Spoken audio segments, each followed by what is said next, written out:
Amados hijos de la luz, antes de que una sola palabra más sea pronunciada, quiero que te detengas por un momento.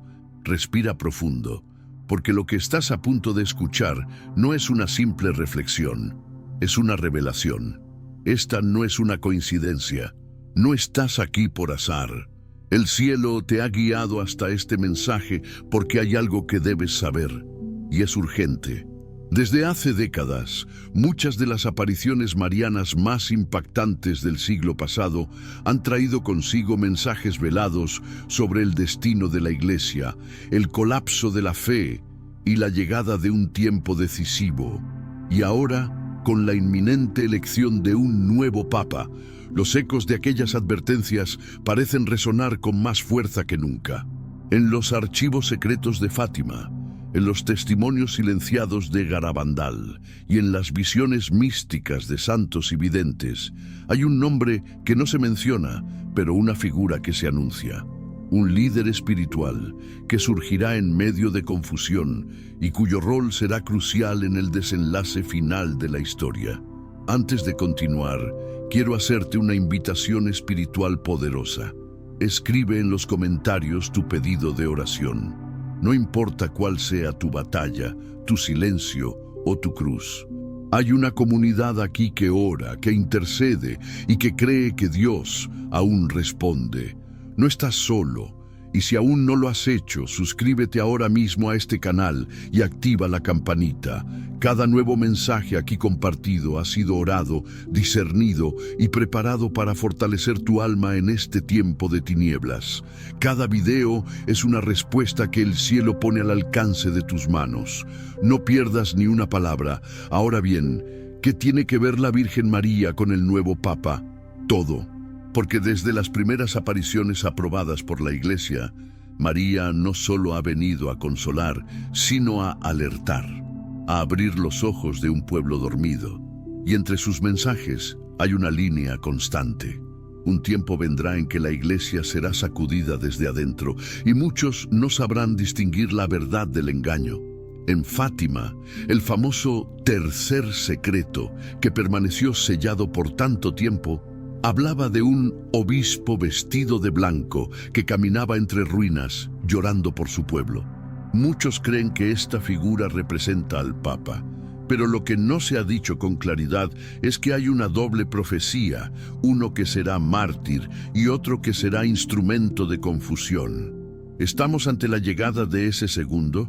¿Podría el nuevo Papa ser el líder carismático que unirá al mundo, pero a costa de diluir la verdad eterna del Evangelio? María, en la Salet, ya lo había dicho: Roma perderá la fe y se convertirá en la sede del anticristo. ¿Podría esa advertencia estar más cerca de cumplirse con el nuevo liderazgo espiritual? Esto no es teoría conspirativa, es discernimiento profético. En los próximos minutos vamos a explorar juntos lo que pocos se atreven a decir. Te revelaré conexiones ocultas entre las visiones de videntes modernos y antiguos, el perfil profetizado de este nuevo líder y los pasos que ya se están cumpliendo. Prepárate, porque lo que vas a oír podría cambiar para siempre la forma en que ves la historia de la Iglesia y tu lugar en ella. Desde su revelación parcial en el año 2000, el llamado tercer secreto de Fátima ha estado rodeado de misterio, escepticismo y un profundo debate espiritual. Muchos creyentes y estudiosos afirman que lo que el Vaticano publicó representa solo una parte del mensaje completo recibido por la hermana Lucía en 1917. Según ellos, existe una sección no revelada, posiblemente más grave, que advierte sobre una crisis espiritual sin precedentes dentro de la Iglesia misma. Esta afirmación no nace del sensacionalismo, sino del análisis detenido de los textos originales, los testimonios históricos y las declaraciones contradictorias de quienes estuvieron más cerca del secreto. Lucía dos Santos, la principal vidente de Fátima, escribió el tercer secreto por orden del obispo de Leiria en 1944, en un contexto de presión interna y temor por la salud del Papa Pío XII. Lo curioso es que el documento fue sellado y mantenido bajo estricta confidencialidad durante más de 4 décadas. Solo en el año 2000, bajo el pontificado de Juan Pablo II, se divulgó una visión apocalíptica donde un obispo vestido de blanco camina entre ruinas, rodeado de cadáveres y destrucción, hasta ser finalmente asesinado junto a otros religiosos. Aunque impactante, la visión carece de un mensaje explícito, de interpretación profética directa. No contiene nombres, fechas, advertencias claras ni llamadas al arrepentimiento, como sí lo hicieron las 2 primeras partes del mensaje. Este vacío generó desconcierto. Numerosos investigadores religiosos y hasta miembros del clero expresaron su convicción de que había algo más, una explicación textual dictada por la Virgen María que nunca fue publicada. Entre los más vocales se encuentran el padre Malachi Martín, un jesuita con acceso a los archivos del Vaticano, y el cardenal Luigi Chiappi, teólogo papal bajo varios pontífices. Ambos aseguraron en distintas ocasiones que el verdadero contenido del secreto se refería a una gran apostasía que comenzaría desde lo más alto de la Iglesia. Una traición espiritual que llevaría a millones de almas al error y la confusión. Una de las piezas más inquietantes del rompecabezas es la carta de la hermana Lucía, escrita en 1982 al entonces Papa Juan Pablo II. En ella, Lucía hace alusión al contenido del secreto como una advertencia sobre la pérdida de fe en muchas partes del mundo y dentro de las altas esferas de la Iglesia. Aunque esa carta fue citada brevemente por el Vaticano, nunca se publicó en su totalidad. La omisión deliberada de ciertos fragmentos alimentó aún más las sospechas de encubrimiento. ¿Qué decía Lucía exactamente que no se quiso dar a conocer? Otro detalle revelador es el hecho de que el documento revelado en el año 2000 estaba escrito en forma de visión simbólica, sin encabezado, sin firma ni fórmula introductoria habitual que Lucía usaba al describir apariciones marianas. Los 2 primeros secretos comienzan con fórmulas del tipo «La Santísima Virgen me dijo» o «He visto», seguidas de la explicación concreta.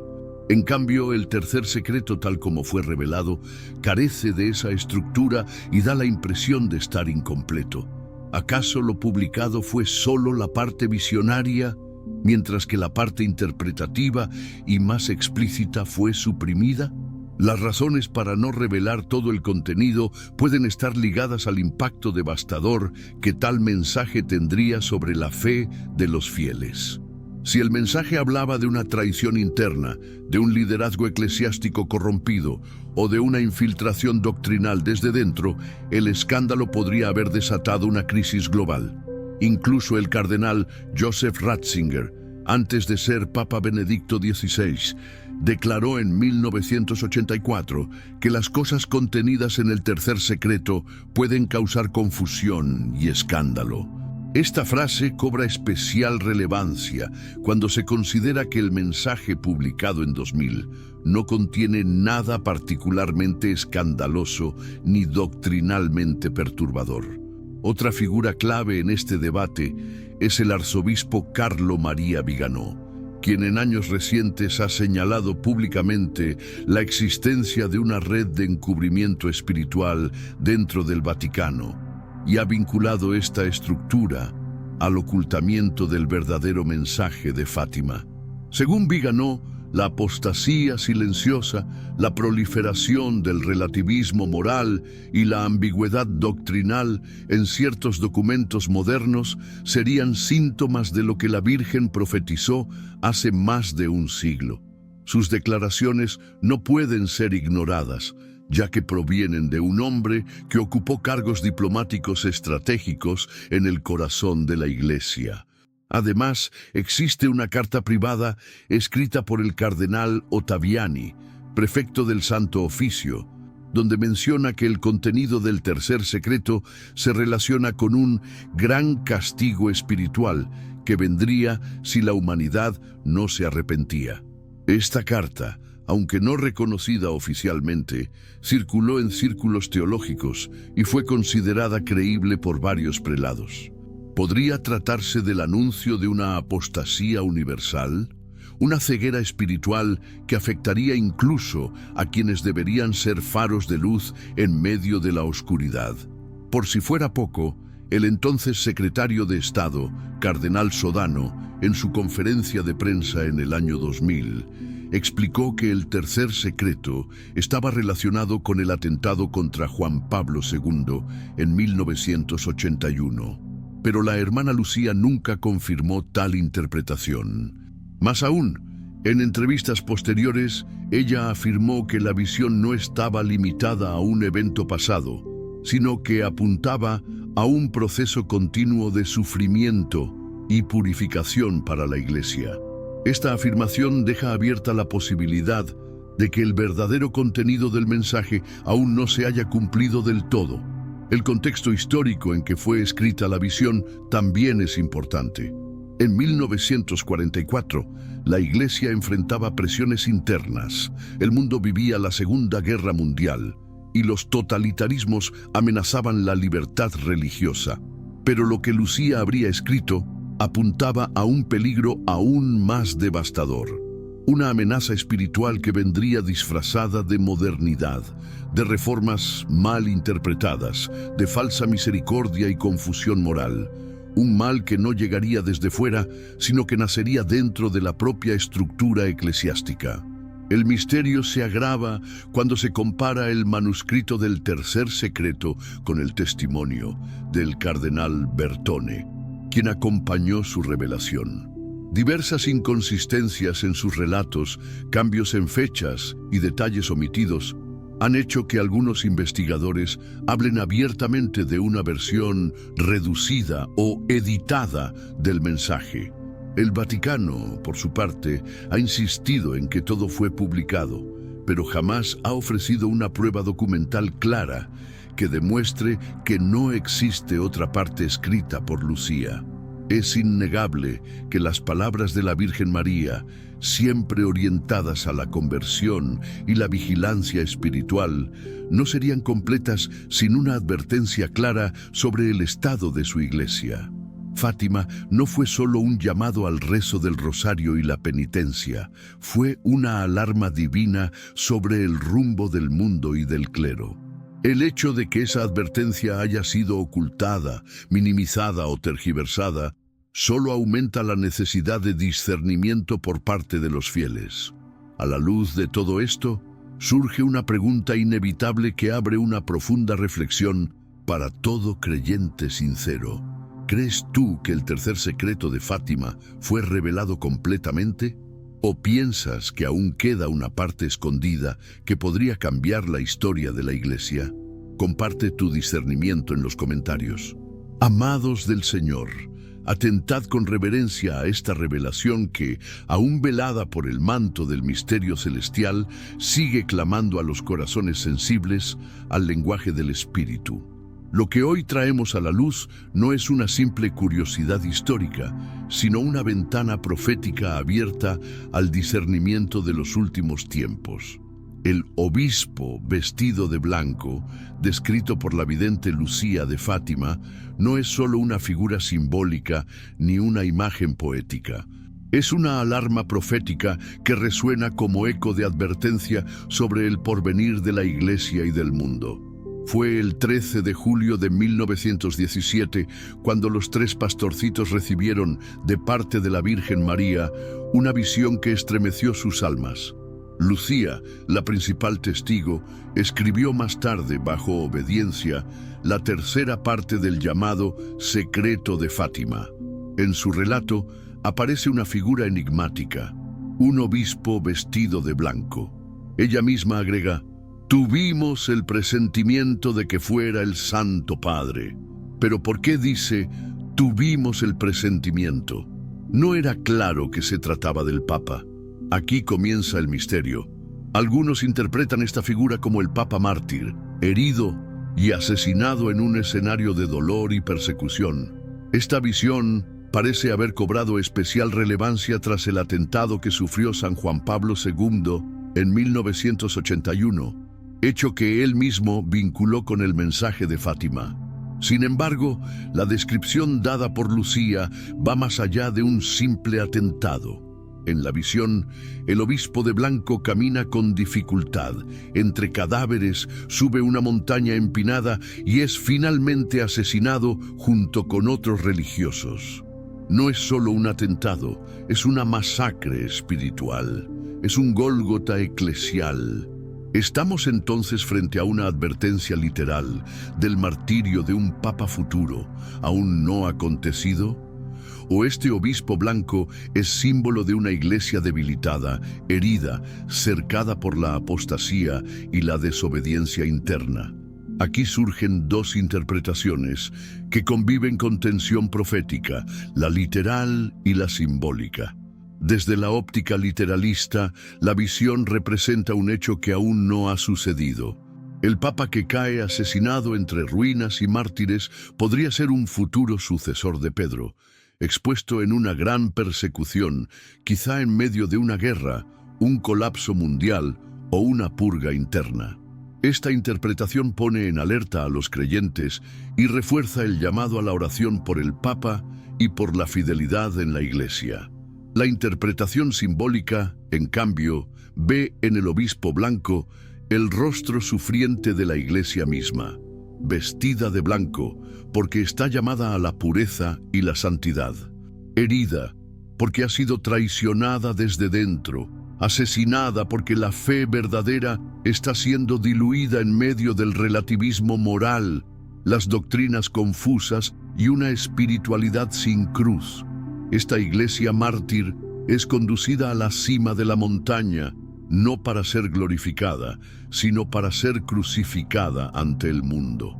Lucía no afirma directamente que este obispo sea el Papa, solo dice que lo presintieron. ¿Por qué ese detalle? Algunos expertos sugieren que Lucía quiso dejar espacio para otras interpretaciones. Quizás el obispo blanco no representa solo a una persona, sino a un rol, a un liderazgo. Quizás sea un llamado a que cada cristiano, revestido de fe, camine su propia pasión. Tal vez es una imagen compuesta, el Papa, los fieles, los mártires, una sola iglesia crucificada. Más inquietante aún es la pregunta que muchos se hacen en secreto. ¿Y si el obispo blanco no representa al verdadero Papa, sino a un impostor? Una figura que viste como el Santo Padre, pero no actúa como tal. Una sombra de confusión, una señal apocalíptica de los últimos días. Esta interpretación más osada apunta a la posibilidad de una infiltración espiritual en el corazón del Vaticano, de la que han hablado místicos y profetas a lo largo de los siglos. ¿Podría ser este el gran engaño del que habla San Pablo? La figura de un falso pastor, aceptado por el mundo, pero ajeno a la voluntad divina. No hay certezas humanas, pero hay señales, hay clamor del cielo. La sangre de los mártires sigue siendo semilla de nuevos cristianos, pero también advertencia viva de que la fe verdadera es perseguida y combatida. La montaña del Calvario no es solo historia, es actualidad. Y el obispo blanco sigue caminando, vacilante, entre ruinas espirituales. Por eso, esta imagen no debe ser archivada como una reliquia piadosa, sino tomada como un urgente llamado a la conversión. Estamos orando por nuestros pastores. Estamos atentos a las desviaciones doctrinales que se infiltran en el seno de la Iglesia. Estamos preparados para una purificación global del cristianismo en la que solo la fe probada como el oro en el fuego resistirá. Querido hermano, querida hermana, el obispo vestido de blanco no es un personaje de leyenda. Es una figura que nos interpela hoy. Es la Iglesia bajo juicio, es el clamor del cielo pidiendo intercesión, es una señal escrita en el libro del Apocalipsis y confirmada en la tierra de Fátima. Ahora dime, ¿tú crees que el obispo vestido de blanco representa al Papa literal o es símbolo de algo más profundo que aún no entendemos? Escribe tu interpretación en los comentarios. Tu discernimiento puede abrir los ojos de muchos. Amados del Señor, atentad con todo vuestro espíritu, porque lo que hoy será revelado no es un simple mensaje, sino un clamor profético que atraviesa los siglos. Las campanas del cielo resuenan con fuerza, anunciando que el tiempo de los secretos comienza a cumplirse. Garabandal no fue un eco perdido en el pasado, sino una advertencia viva para nuestros días. Hoy, los cielos nos conducen a mirar con urgencia lo que las niñas videntes vieron y lo que está a punto de acontecer. Corría el año 1961, cuando en un pequeño y olvidado pueblo del norte de España, llamado San Sebastián de Garabandal, 4 niñas humildes comenzaron a recibir visitas celestiales. Conchita, Jacinta, Maricruz y Mariloli afirmaban ver a la Virgen María y al Arcángel San Miguel. Sus rostros se transfiguraban, sus cuerpos entraban en éxtasis, y los mensajes que compartían estremecían hasta los más incrédulos. Pero lo que muchos no comprenden es que dentro de aquellas visiones se escondía una profecía aterradora, la salida de un papa de Roma y el caos que seguiría. La Virgen les habló de un tiempo en que el papa dejaría el Vaticano en medio de una gran confusión. Dijo que habría una especie de cisma, una división interna, una guerra espiritual. Las niñas, con la inocencia que solo los escogidos pueden tener, repitieron estas palabras sin comprender del todo su gravedad. Llegará un momento en que el Papa no podrá estar en Roma. Tendrá que huir. Esta afirmación, dicha hace más de 60 años, adquiere hoy una fuerza profética que no puede ser ignorada. ¿Acaso no estamos viendo señales similares? ¿Acaso no hay rumores de conflictos, de confusión doctrinal, de divisiones cada vez más profundas dentro del propio Vaticano? ¿Y qué pensar de la figura del Papa emérito Benedicto XVI, quien dejó su cargo en un acto casi sin precedentes en la historia moderna de la Iglesia? No fue, en cierto sentido, una huida. Y ahora, con el actual pontífice, Francisco, las tensiones y las polarizaciones se han intensificado. Algunos lo acusan de modernismo, otros de traicionar tradiciones milenarias. ¿Será él el Papa de la profecía?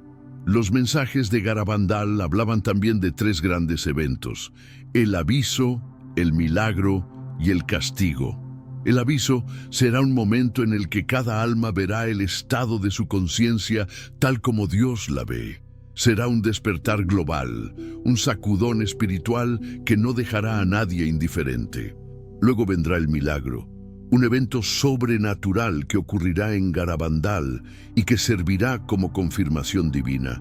Pero si la humanidad no responde, el castigo, un evento de proporciones apocalípticas, caerá sobre la tierra. La Virgen no reveló el contenido exacto del castigo, pero sus palabras fueron tan graves que las niñas quedaron temblando. Y aquí, queridos, es donde la figura del Papa vuelve al centro, porque el aviso vendrá en un momento en que la Iglesia esté en crisis. Un momento de gran persecución interna, de confusión espiritual, de pérdida de rumbo. ¿No es acaso lo que vemos ahora? La pérdida de valores, la división entre cardenales, las posturas cada vez más opuestas entre tradición y modernidad. Todo esto había sido anunciado. Conchita, una de las videntes, recibió una locución interior en la que se le dijo que el Papa vería el aviso desde donde quiera que estuviera. ¿Significa esto que no estará en Roma, que habrá sido obligado a huir? Y si lo que estamos presenciando es el preámbulo de esa gran conmoción espiritual que desencadenará el cumplimiento total de las profecías. Muchos estudiosos han relacionado estas revelaciones con las profecías de San Malaquías, quien en su lista de papas habló del papa de la última persecución. En dicha lista, el actual papa figura como el último antes de un juicio divino. También Santa Hildegarda, Ana Catalina Emmerich y el propio Padre Pío hablaron de un tiempo en que el Papa tendría que abandonar Roma, que la Iglesia sería purificada con fuego y que la gran apostasía precedería el regreso glorioso del Señor. La relación con el nuevo pontífice va más allá de su figura personal. Representa una etapa crítica, una encrucijada espiritual. Su papado ha sido marcado por controversias, pero también por una fuerte llamada a la misericordia. ¿Podría esto ser parte del plan divino para preparar a la humanidad al gran aviso? ¿Es Francisco un instrumento de polarización permitido por Dios para separar a los tibios de los ardientes? El silencio de muchos líderes espirituales frente a estas revelaciones es ensordecedor, pero los que tienen oídos espirituales sabrán discernir. Garabandal no fue una farsa ni un evento folclórico, fue una visitación divina con implicaciones eternas. Las palabras de la Virgen a las niñas no fueron suaves ni consoladoras. Muchas almas van al infierno porque no hay quien ore y se sacrifique por ellas. Esto, dicho a niñas de 11 y 12 años. ¡Qué urgencia, qué seriedad! Hoy, cuando el mundo se precipita hacia el abismo moral, cuando la tecnología se convierte en el nuevo ídolo, cuando la Iglesia se tambalea entre la fidelidad y el compromiso con el mundo, es tiempo de volver los ojos a Garabandal. Es tiempo de recordar que la Virgen no miente, que el cielo ha hablado y que la huida del Papa de Roma es más que una imagen simbólica. Es una señal del juicio que se avecina. Querido hermano, querida hermana, no estás leyendo estas líneas por casualidad. Hay una alarma celestial que resuena para ti. ¿Estás listo para el aviso? ¿Estás preparado para ver tu alma como Dios la ve? ¿Estás dispuesto a orar por el Papa, por la Iglesia, por la humanidad entera? Y ahora quiero invitarte a dejar un comentario y compartir tu discernimiento espiritual. ¿Crees que ya estamos viviendo los tiempos anunciados en Garabandal? ¿Qué opinas sobre la profecía del Papa que dejará Roma? Amados del Señor, atentad a esta advertencia celestial. Hoy desvelamos un mensaje profético que, desde las alturas de las montañas francesas, retumba como trueno en los muros de Roma. En 1846, la Virgen María se apareció a dos pastorcitos en La Salette, Francia. Con lágrimas en los ojos, profetizó un futuro de confusión, apostasía y juicio. Entre todas las frases impactantes de ese mensaje, una resuena con fuerza apocalíptica. Roma perderá la fe y se convertirá en la sede del anticristo. ¿Estamos viviendo hoy el cumplimiento de esta terrible profecía? Desde el principio, el mensaje de La Salette fue rodeado de misterio, rechazo y temor. Sin embargo, a lo largo de las décadas, ha adquirido un peso creciente entre los fieles que observan cómo la Iglesia, el Vaticano y la misma Roma atraviesan turbulencias doctrinales, morales y espirituales. El mensaje no fue simplemente una advertencia al pueblo, sino una revelación sobre el futuro del corazón mismo del cristianismo. Cuando la Virgen dijo que Roma perdería la fe, no hablaba de un colapso político, sino de una traición interna. No se refería a un ataque externo, sino a una apostasía progresiva que nacería desde dentro del templo. ¿No es esto lo que hoy comenzamos a ver con dolor? Liturgias desfiguradas, confusión moral, relativismo doctrinal, escándalos silenciados y una creciente aceptación de doctrinas que contradicen frontalmente la palabra eterna de Dios. Roma, centro de la fe católica, parece estar dejando de ser un faro de verdad para convertirse en un epicentro de ambigüedad. En La Salette, la Virgen se presentó como la reconciliadora de los pecadores, pero su rostro estaba cubierto de dolor.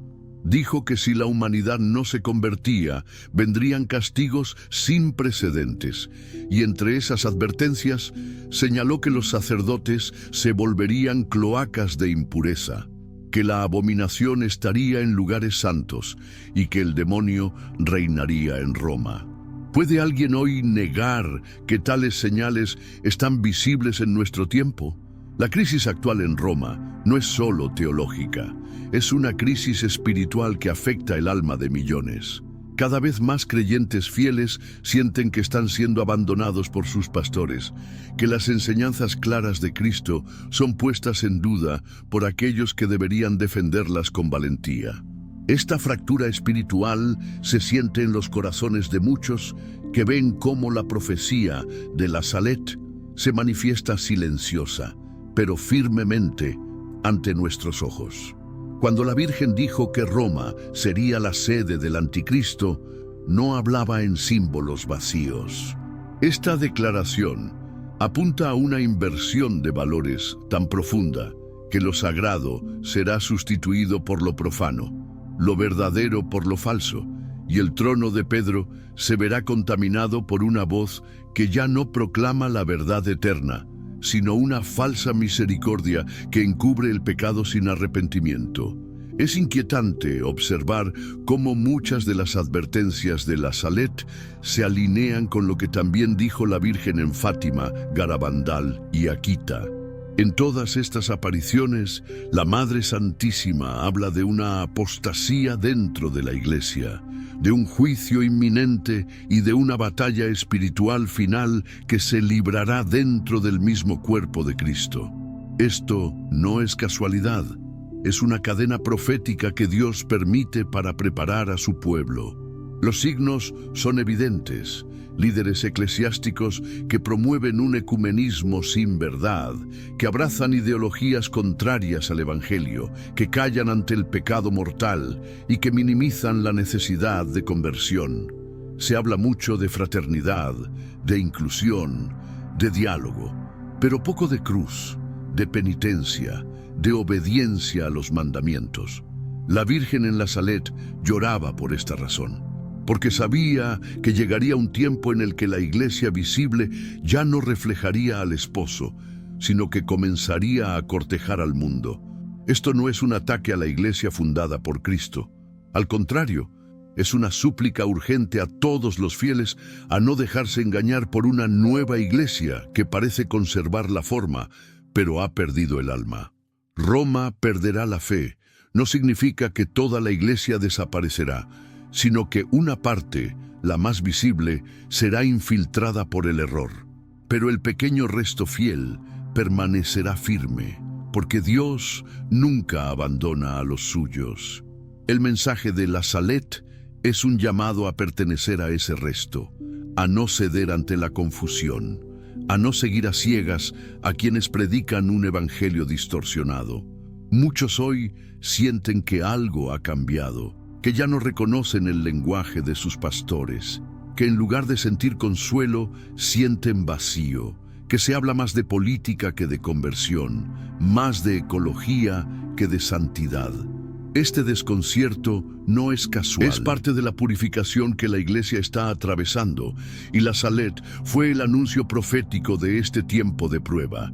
Las palabras de la Virgen no deben llevarnos al miedo, sino al discernimiento. Ella no vino a condenar, sino a advertir. Su mensaje es un grito materno para que no nos durmamos, para que recemos, nos confesemos, recibamos los sacramentos con reverencia y vivamos según el Evangelio, aunque el mundo y una parte de la Iglesia parezcan ir en otra dirección. La luz de Cristo no será apagada, aunque las tinieblas intenten cubrirla desde el altar. Hoy, más que nunca, la frase «Roma perderá la fe» nos obliga a examinar si lo que estamos escuchando desde Roma es fiel al Evangelio o si está contaminado por el espíritu del mundo. Porque si Roma deja de ser la voz de Cristo, entonces cada creyente deberá volver con más fuerza a la palabra de Dios, al rosario, al ayuno y a la fidelidad personal. El cumplimiento de esta profecía es un juicio, pero también una llamada al heroísmo de la fe. Muchos preguntan, ¿qué debemos hacer ante esta apostasía? La respuesta es clara: permanecer fieles, perseverar en la verdad, aunque seamos pocos, ser luz en medio de la confusión, recordar que Cristo prometió que las puertas del infierno no prevalecerán contra su iglesia, pero no dijo que esa iglesia sería siempre poderosa o visible. El triunfo vendrá a través de un pequeño resto, purificado en el fuego de la tribulación. Amados hijos de Dios, no se desanimen si ven que el mal parece prosperar incluso dentro de los muros santos. Esto ya fue anunciado, y es el preludio del gran triunfo del corazón inmaculado. La Salet no es una historia del pasado, es una profecía para este tiempo. Roma puede perder la fe, pero tú no debes perderla. Resiste, porque en medio de esta noche oscura, los valientes serán coronados con luz eterna.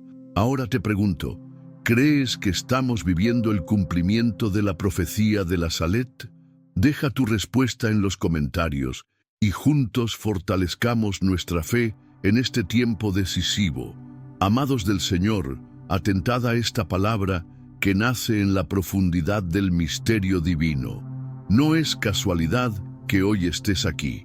Una revelación se está gestando en el mundo espiritual, una advertencia profética que clama desde los rincones más ocultos del alma. El perfil del nuevo Papa está siendo delineado por las manos invisibles de la providencia. ¿Quién será este hombre? ¿Qué señales lo acompañarán? ¿Portará luz o sombras disfrazadas de carisma?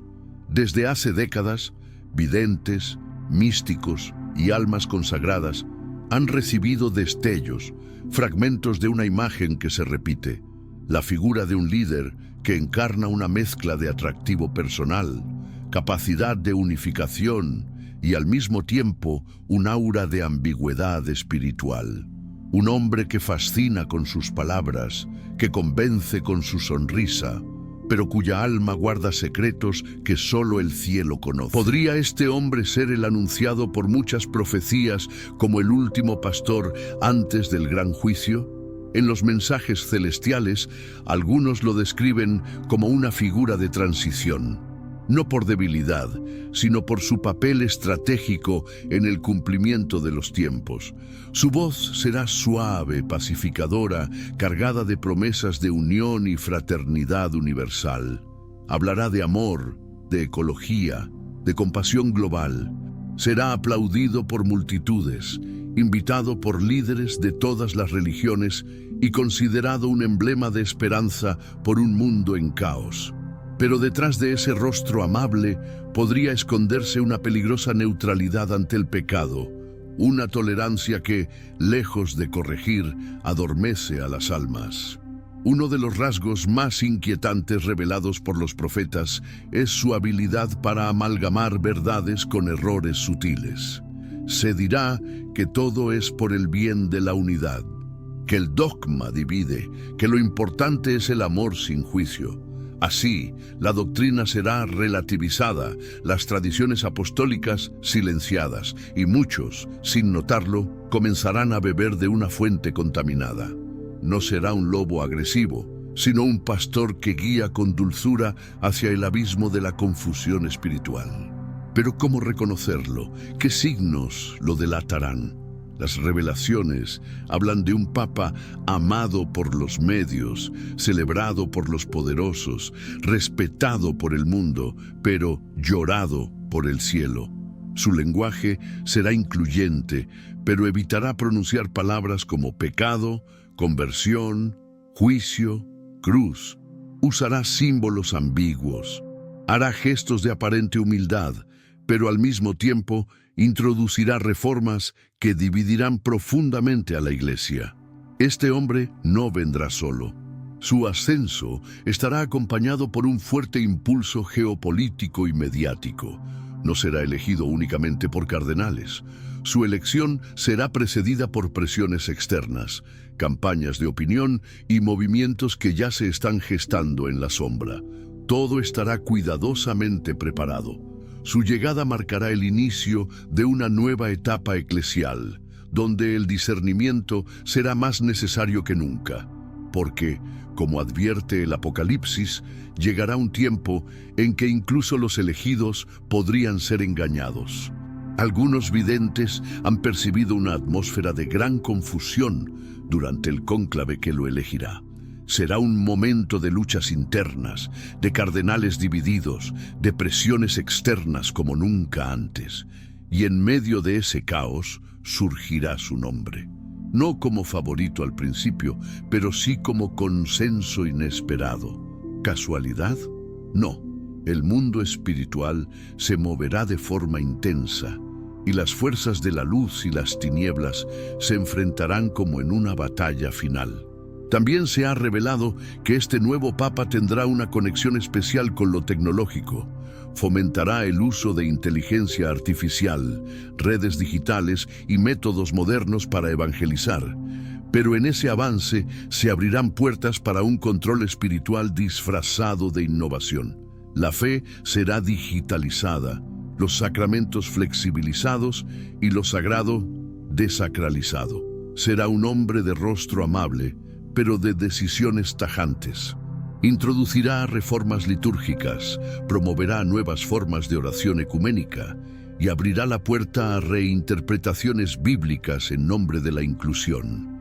La palabra modernización será su estandarte, pero detrás de ella se ocultará una lenta erosión de las raíces de la fe.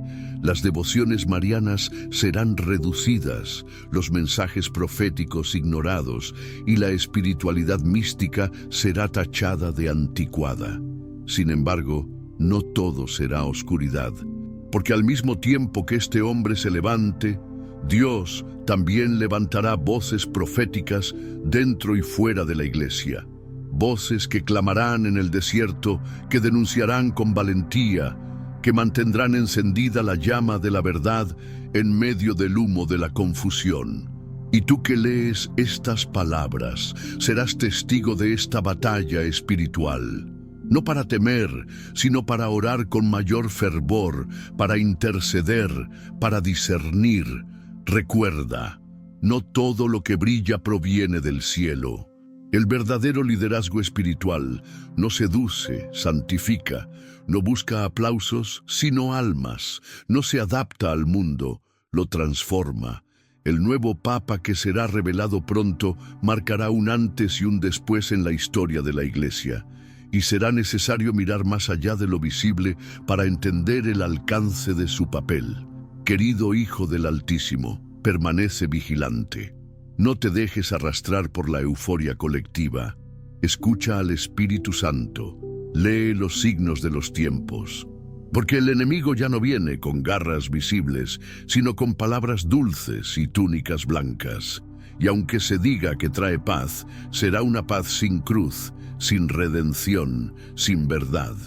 Muchos lo seguirán, pero unos pocos resistirán. Y esos pocos serán la luz en medio de la noche. No serán grandes teólogos ni líderes carismáticos. Serán almas sencillas, de oración profunda, de amor fiel a la palabra, de devoción inquebrantable al corazón eucarístico. Porque en los tiempos finales no será la inteligencia quien salvará, sino la obediencia a la voz de Dios. Este mensaje no es para sembrar miedo, sino para encender la vigilancia. No es un juicio, sino un llamado. No es un rechazo al futuro, sino una advertencia para caminarlo con ojos abiertos y alma firme. Y ahora, dime tú, ¿crees que el próximo Papa podría ser el cumplimiento de estas revelaciones místicas? Escríbelo en los comentarios. Tu discernimiento puede ser la luz que otro necesita. En los últimos tiempos, el mundo ha sido testigo de una sucesión de señales perturbadoras que resuenan como ecos proféticos de las advertencias celestiales. No se trata solo de eventos aislados, sino de una ola creciente de acontecimientos que apuntan a una profunda crisis de fe, sincretismo doctrinal y confusión espiritual, tanto dentro de la Iglesia como en las naciones. Muchos ojos siguen cerrados, pero quienes disciernen los tiempos saben, Estamos viviendo una hora profética decisiva. Dentro del mismo Vaticano surgen indicios que causan perplejidad entre los fieles más atentos. El silencio ante doctrinas contrarias a la fe católica, la participación en eventos interreligiosos donde símbolos paganos se colocan junto a imágenes cristianas y la creciente aceptación de prácticas espirituales ajenas al Evangelio de Cristo. Todo esto ha generado un clamor entre los hijos de Dios. Señor, ¿hasta cuándo? En los altares del mundo, lo sagrado ha sido mezclado con lo profano. El relativismo moral avanza y el temor de Dios es sustituido por la búsqueda de aceptación social. Los pastores callan, los obispos relativizan, los fieles se confunden, y en este escenario de sombras resuena con más fuerza la voz profética que siempre alertó. Cuando la luz se oscurezca en el altar, grandes tinieblas se extenderán sobre la tierra. La confusión doctrinal alcanza incluso los fundamentos de la fe. Hoy muchos se preguntan, ¿todavía creemos en la presencia real de la Eucaristía? ¿Aún predicamos sobre el cielo, el infierno, el juicio? El Espíritu Santo ha sido reducido a un símbolo vago y el pecado ya no se llama por su nombre. ¿Dónde está la verdad? ¿Dónde está la fidelidad al Evangelio eterno? Mientras tanto, en el plano geopolítico, eventos globales se alinean misteriosamente con las revelaciones de las apariciones de la Virgen María en Fátima, La Salette y Akita. Guerras inminentes, desastres naturales, manipulación de las masas, pérdida de valores morales, todo avanza con rapidez profética. El colapso de la fe precede al colapso de las naciones, como ya fue dicho por santos y profetas a lo largo de los siglos. A quienes aún dudan, miren las señales: catedrales vacías, vocaciones escasas, confesiones olvidadas, bautismos raros. Al mismo tiempo, crece el interés por el ocultismo, la meditación oriental y las filosofías gnósticas. El pueblo que fue llamado a ser luz del mundo ahora se mezcla con las tinieblas, buscando respuestas en fuentes contaminadas. El sincretismo, mezcla de creencias contradictorias, entra en los púlpitos con apariencia de inclusión. Pero el verdadero evangelio no es compatible con doctrinas que niegan la divinidad de Cristo, que relativizan el pecado, que eliminan la cruz. Cristo no es un símbolo entre otros. Él es el camino, la verdad y la vida. Ignorar esto es caer en apostasía, aunque esté disfrazada de diálogo y paz. Los mensajes de la Virgen María siempre fueron claros. Roma perderá la fe y se convertirá en la sede del anticristo. Aunque muchos rechacen esta afirmación, hoy resuena con una urgencia aterradora. Ya no es una teoría lejana, es una realidad que se dibuja ante nuestros ojos. Lo sagrado es tratado con frialdad, las imágenes santas son retiradas y los valores eternos ceden paso a la agenda del momento. Pero Dios no abandona a su pueblo.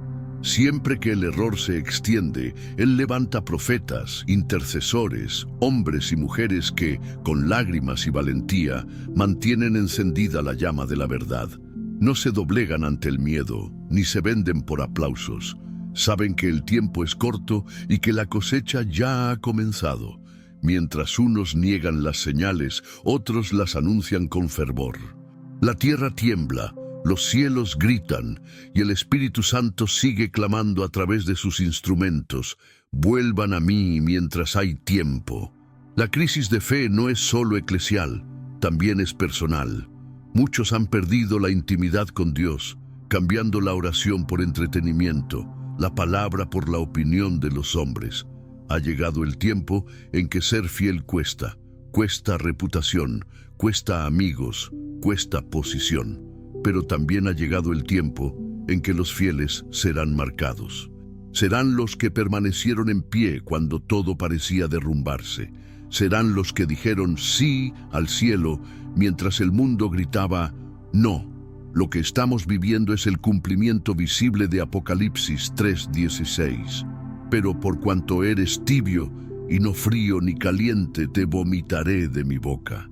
La tibieza espiritual ha invadido los corazones, pero aún hay tiempo para empezar de nuevo.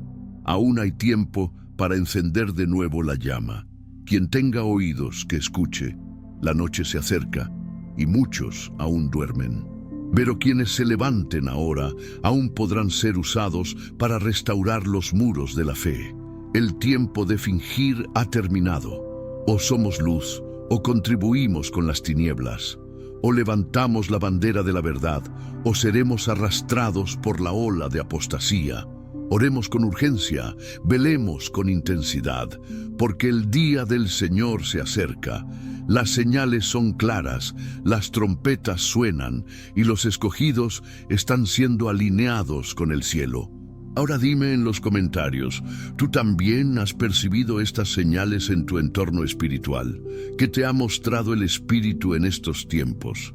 Comparte tu visión y fortalezcamos juntos la fe en esta hora decisiva. Queridos del Señor, permanezcan atentos, porque lo que será revelado en esta hora puede estremecer tu fe y abrir tus ojos espirituales. Esta no es una palabra de acusación, sino de discernimiento profético.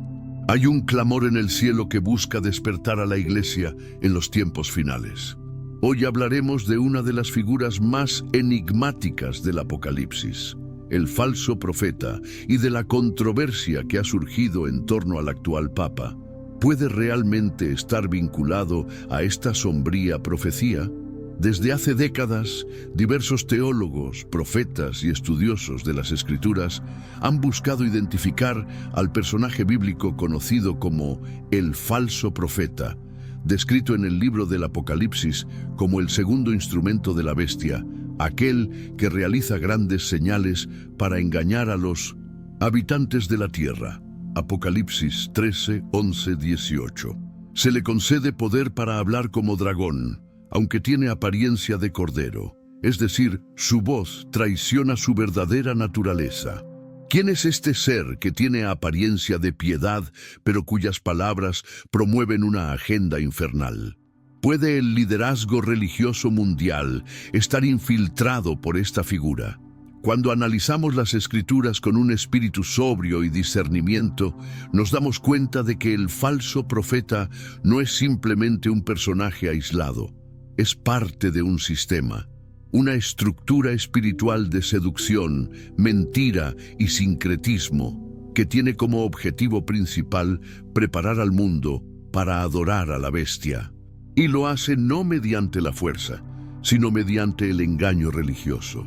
Aquí surge el punto más controversial de nuestro estudio. Hay señales en el pontificado actual que puedan ser interpretadas como alineamientos con esta figura. Podemos considerar que este nuevo Papa representa más que un líder religioso, convirtiéndose en un engranaje profético en el gran escenario apocalíptico. Muchos analistas han resaltado ciertos elementos del discurso del actual Papa que parecen distanciarse de la doctrina tradicional y se acercan peligrosamente a un ecumenismo sincrético. Declaraciones como que todas las religiones llevan a Dios, que no se debe hacer proselitismo del cristianismo o incluso gestos simbólicos como abrazar figuras de otras deidades han provocado una alarma espiritual entre creyentes atentos a las señales.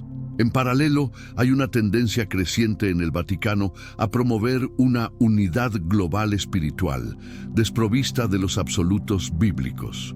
Se habla de un humanismo global, de una aldea común, donde la fe ya no se fundamenta en la revelación bíblica, sino en la fraternidad universal. Esta narrativa coincide de forma preocupante con lo descrito en Apocalipsis. Un falso profeta que promueve la adoración de la bestia, no como una imposición, sino como una alternativa atractiva, inclusiva y políticamente correcta. No se trata de lanzar juicios precipitados, sino de activar el radar espiritual. Cristo advirtió: mirad que nadie os engañe. Mateo 24:4. El engaño será tan fuerte que, si fuese posible, aún los escogidos serían arrastrados. ¿No será este el tiempo en el que esa advertencia comienza a cumplirse con mayor intensidad? Otro punto relevante es la dimensión mediática del falso profeta. Según Apocalipsis 13, realizará señales que impactarán al mundo. En la era de la comunicación instantánea, donde las palabras del Papa llegan a millones en segundos, su figura ya posee el poder de moldear opiniones, abrir puertas ideológicas y establecer un nuevo código moral global. ¿Es coincidencia o cumplimiento? Vemos también que el falso profeta hace que todos adoren a la bestia. Apocalipsis 13:12. Es decir, su misión es espiritual, pero su efecto es político. ¿No estamos presenciando una creciente mezcla entre las decisiones religiosas del Vaticano y los asuntos geopolíticos del mundo moderno? Reuniones con líderes políticos, participación activa en agendas globales como el cambio climático, el desarrollo sostenible y las migraciones masivas colocan al líder de la Iglesia en un rol profético, aunque muchos aún no lo reconocen. Este panorama nos lleva a una inquietante posibilidad. Estamos siendo testigos del surgimiento de un nuevo paradigma espiritual bajo la apariencia de paz y unidad, pero cuyo trasfondo es de oscuridad y desviación doctrinal. Amado, esto no es una acusación directa, sino una invitación al discernimiento. La figura del falso profeta no surgirá de las sombras. Se manifestará desde los púlpitos más visibles. Hablará en nombre de Dios, pero promoverá el espíritu del anticristo. Será carismático, amable, unificador, y por eso tan peligroso. Te hago una pregunta directa. ¿Estás preparado para discernir entre el verdadero Cristo y el falso Cristo? ¿Entre el buen pastor y el falso profeta? La palabra es clara. Por sus frutos los conoceréis. Mateo 7:16. Examina las acciones, el mensaje, las alianzas. Pregunta al Espíritu Santo. El tiempo de la tibieza ha terminado. Es hora de despertar, de velar y orar, porque el enemigo ya no se oculta. Está operando desde los lugares más altos y respetados. Y si esta palabra ha sacudido tu interior, te invito a dejar en los comentarios una frase profética que resonará en el mundo espiritual. Estoy alerta, Señor. No seré engañado. ¿Quieres que prepare una miniatura impactante o una descripción optimizada para este tema también? Amados del Señor, atentad a esta advertencia que arde en el corazón de los tiempos finales. Vivimos días en que la confusión espiritual ha alcanzado proporciones alarmantes. No es solo una falta de entendimiento, es una guerra declarada contra la verdad. El enemigo no ha cambiado su estrategia. Desde el principio ha sembrado duda, distorsión y mentira para desviar a los elegidos del camino estrecho. Pero hoy el cielo emite un clamor. Discernid los espíritus, porque no todo lo que parece luz procede de la luz verdadera. Cristo mismo nos advirtió: muchos vendrán en mi nombre diciendo, yo soy el Cristo, y engañarán a muchos. Mateo. Esa profecía no habla solo del futuro, se cumple ahora ante nuestros ojos en púlpitos, redes sociales, movimientos religiosos y mensajes dulces que, aunque llenos de apariencia piadosa, niegan la cruz y la obediencia radical al Evangelio. ¿Cómo discernir lo verdadero de lo falso? ¿Cómo no ser arrastrados por el torbellino de doctrinas que prometen mucho pero producen muerte espiritual? El discernimiento espiritual no es un lujo para unos pocos consagrados, es una necesidad urgente para todos los hijos del reino. Es una herramienta de supervivencia espiritual. El apóstol Juan nos dejó esta instrucción directa: amados, no creáis a todo espíritu, sino probad los espíritus si son de Dios. Juan. Esta prueba no se hace por sensaciones, popularidad o apariencia, se hace por la palabra. El mensaje exalta a Cristo, llama al arrepentimiento, conduce a la santidad, confronta el pecado o lo tolera. Estas son algunas de las preguntas que deben sonar en el espíritu de todo creyente vigilante. El engaño espiritual actual no es solo evidente, es sutil, disfrazado de aparente compasión, inclusividad y una falsa paz. Pero la palabra de Dios no cambia, porque vendrá tiempo cuando no sufrirán la sana doctrina, sino que, teniendo comezón de oír, se amontonarán maestros conforme a sus propias concupiscencias. Timoteo, ese tiempo es hoy, y tú necesitas estar despierto. Una de las señales más claras del engaño es que desvía la centralidad de Cristo.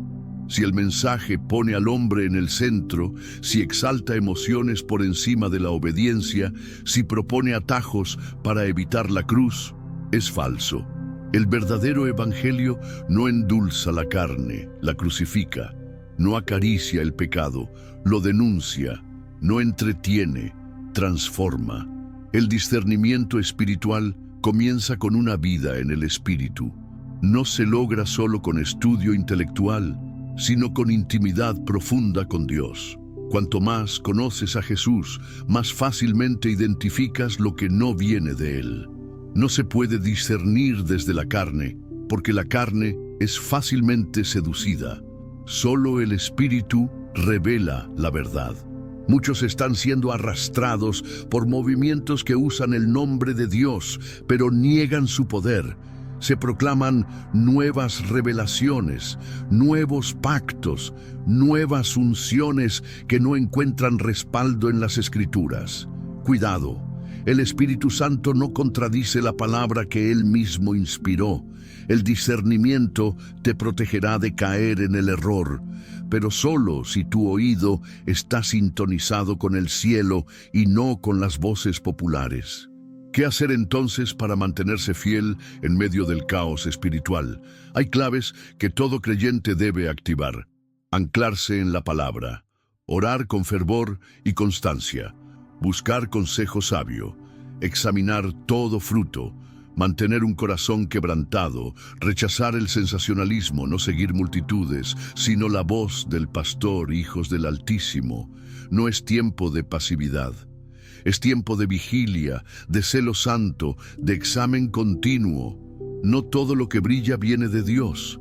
El enemigo sabe disfrazarse como ángel de luz. El discernimiento te permite decir no cuando todos dicen sí. Te permite ver más allá de las palabras y detectar el espíritu que hay detrás de ellas. ¿Estás dispuesto a pagar el precio del discernimiento?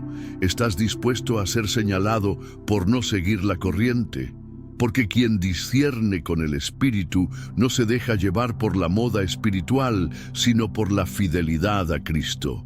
Y esa fidelidad tiene un precio: soledad, oposición, incomprensión. Pero también tiene una recompensa eterna: ser contado entre los fieles, los vigilantes, los que no se contaminaron. Jesús busca una iglesia que no se prostituya con el sistema del mundo, una iglesia que no negocie la verdad por aceptación, que no diluya el mensaje para ganar seguidores. Busca una iglesia que no adore con los labios mientras su corazón está lejos. Y esa iglesia se levanta con discernimiento. Esa iglesia no se deja seducir por doctrinas de demonios. Esa iglesia no se arrodilla ante el aplauso del mundo. Esa iglesia eres tú, si decides permanecer. Hoy, la batalla no es solo contra el pecado evidente, sino contra la mentira espiritual disfrazada de luz. Contra mensajes que dicen, todo está bien, cuando el alma camina rumbo a la perdición. Contra aquellos que profetizan paz cuando Dios clama por arrepentimiento. Hijo de Dios, si alguna vez hubo una hora para clamar por discernimiento, es esta. No confíes en cada profecía que oigas, no des crédito a cada voz que se levanta. Pregunta, ¿esto exalta a Cristo? ¿Esto confronta mi pecado? ¿Esto me acerca más a la cruz? El Espíritu Santo no está confundido, Él guía a toda verdad. pero debes desearla más que tu comodidad, más que tu popularidad, más que tus emociones, porque solo el que ama la verdad más que su propia vida podrá permanecer firme cuando todo lo demás sea sacudido. Y ahora te pregunto con todo el peso de la eternidad, ¿estás caminando en la verdad o has sido seducido por el error? ¿Estás siguiendo a Cristo o a un ídolo fabricado por tus emociones y deseos? Es tiempo de volver, es tiempo de despertar, es tiempo de pedir con urgencia: Señor, abre mis ojos, no quiero ser engañado. Y si esta palabra resonó en tu espíritu, te dejo este llamado profético. Escribe en los comentarios: Señor, enséñame a discernir. Hijos amados, en esta hora tan decisiva, te invito a abrir tu corazón. La voz del Altísimo clama por aquellos que todavía creen en lo imposible de Dios. Vivimos días en que las señales se intensifican. Guerras, catástrofes naturales, confusión moral y espiritual se esparcen por toda la tierra. Muchos miran a su alrededor y no logran entender por qué todo parece derrumbarse. Pero la respuesta está en las Escrituras. Nos acercamos al tiempo final. No es exageración, no es alarma injustificada, es cumplimiento profético. El Señor está levantando voces que claman en el desierto de esta generación, llamando al arrepentimiento, advirtiendo sobre los juicios que están por ser derramados, pero también anunciando un tiempo de esperanza para los que se refugien a la sombra del Altísimo. ¿Cuántos están viviendo como si Dios no viera, como si Él hubiera guardado silencio? Pero la verdad, amados, es que el silencio de Dios siempre es una advertencia. Él está esperando corazones quebrantados, ojos que se levanten al cielo, almas dispuestas a ser purificadas. Babilonia espiritual se ha levantado con fuerza, seduciendo multitudes con promesas vacías. El engaño es sofisticado, disfrazado de luz, pero su origen es tenebroso. La Iglesia de Cristo necesita despertar. Los que duermen en medio del pecado, los que se han acostumbrado al mundo, necesitan oír. El tiempo de la gracia se está agotando. Dios no ha abandonado su creación. Al contrario, Él está dando las últimas advertencias. Los cielos ya están en guerra. Los ángeles se mueven para proteger a los remanentes fieles. Pero, ¿quién estará listo cuando regrese el novio? ¿Quién tendrá su lámpara llena de aceite cuando llegue la medianoche? Hijos del Altísimo, ha llegado la hora de salir de la tibieza espiritual. Es tiempo de ayuno, de oración, de santificación. Muchos están atados por cadenas invisibles, rencores, orgullo, incredulidad.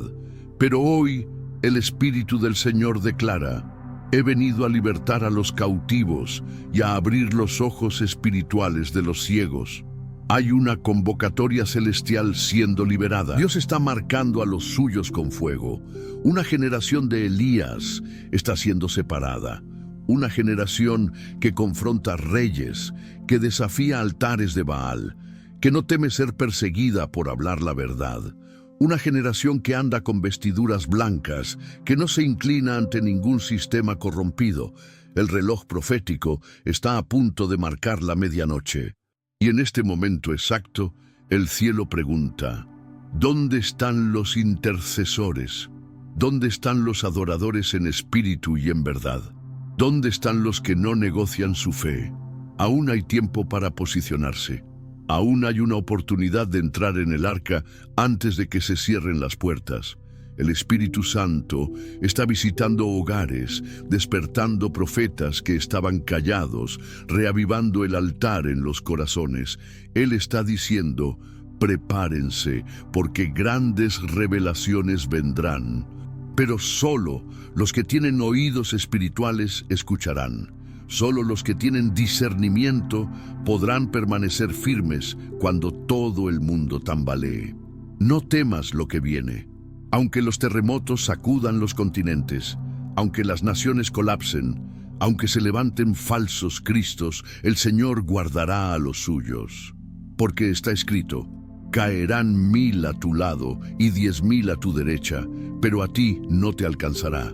Esta palabra es una convocatoria para los valientes, para los que no se conforman con una fe superficial, para los que saben que hay más de Dios por ser revelado. Él está abriendo los cielos sobre aquellos que le buscan con todo el corazón. Está trayendo claridad, estrategias, renovación. Tú que estás leyendo estas palabras, entiende, no es por casualidad. El Espíritu te trajo aquí porque hay un propósito eterno en tu vida. Muchos te despreciaron, muchos intentaron callar tu voz, pero Dios te vio en lo secreto. Él secó tus lágrimas y ahora te llama al campo de batalla, ya no como espectador, sino como guerrero del reino. Y aunque te sientas débil, desanimado, perdido, escucha, la fuerza no vendrá de ti, sino de aquel que habita en ti. El Espíritu Santo será tu fuerza, tu dirección, tu voz en el desierto. Él te revestirá de poder y tu boca será como espada afilada. Serás voz profética en medio del caos. Por eso, no retrocedas, no negocies tu fe, no abandones el altar. El Señor está contigo como poderoso guerrero. Él no falla, Él no llega tarde. Él actúa en el tiempo exacto, en el tiempo del cielo, que nunca se atrasa. Y ahora, ante esta palabra, el cielo te llama. Vuélvete al Señor, arrepiéntete, clama por misericordia, vuelve al primer amor. Es hora de restaurar el altar de tu casa, de ayunar por tus hijos, de interceder por tu nación. Es hora de buscar, de velar, de permanecer. Llamado final y promesa de esperanza. Hoy, el Señor te llama a un compromiso más profundo, a un arrepentimiento sincero, a una vida de oración y consagración. No estás solo. Dios no abandona a los suyos. Aunque el mundo se derrumbe, Él guardará a cada hijo fiel en sus manos. Y en el próximo mensaje, una revelación aún más impactante será revelada. Un mensaje que puede cambiar destinos y preparar corazones para lo que está por venir. Ahora te invito, escribe en los comentarios con fe y osadía la frase: me preparo, porque sé que Dios está conmigo. Declaremos juntos nuestra decisión de caminar en la luz, incluso en medio de las tinieblas.